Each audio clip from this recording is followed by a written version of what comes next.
কি বলবেন? এর বুদ্ধিজীবী করবেন না বুদ্ধিজীব বলবেন? বলেন, কোনদিন বুদ্ধিমান হতে পারে না। এলো বুদ্ধি কেন কথা বলে ঠিক কেনা? এমন বুদ্ধিজীবীও দেশে অতিবাহিত হয়েছে আজানের আওয়াজকে বেশ্যানারীর আওয়াজ বলে আখ্যায়িত করছে, আছে না? বিগত দিন আমরা কি দেখলাম? এই ইমাম ওলামা মসজিদ মাদ্রাসা নিয়ে কত রকমের কত কটাক্ষ হয়েছে, তাই না?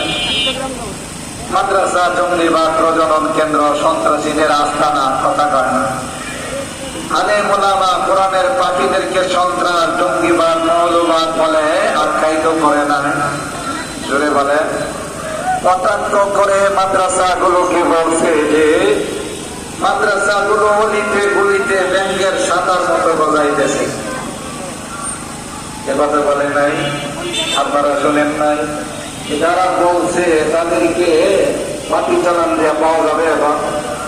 বলে যারা এই কথাগুলো বলছে এখন পাতি চালান দিয়ে কাউকে পয়সা পাওয়া দেব? মাদ্রাসা আছে না নাই?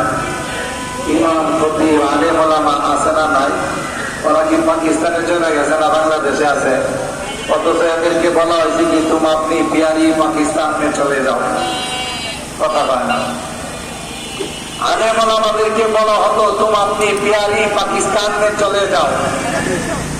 ওলামা একরাম নাকি পিয়ারি পাকিস্তানে যাইবা। আমরা কোনোদিন তাদেরকে কোনোদিন ভুলেও বলি না যে তুমি আপনি পিয়ারি হিন্দুস্তান মে চলে যাও, কথা হয় না? কোনদিন আমরা এই কথা বলি না যে তুমি আপনি পিয়ারি হিন্দুস্তান মে চলে যাও। কিন্তু এখন আছে বই। সবাই বলেন, কথা বলেন, বাস্তবতা বলেন।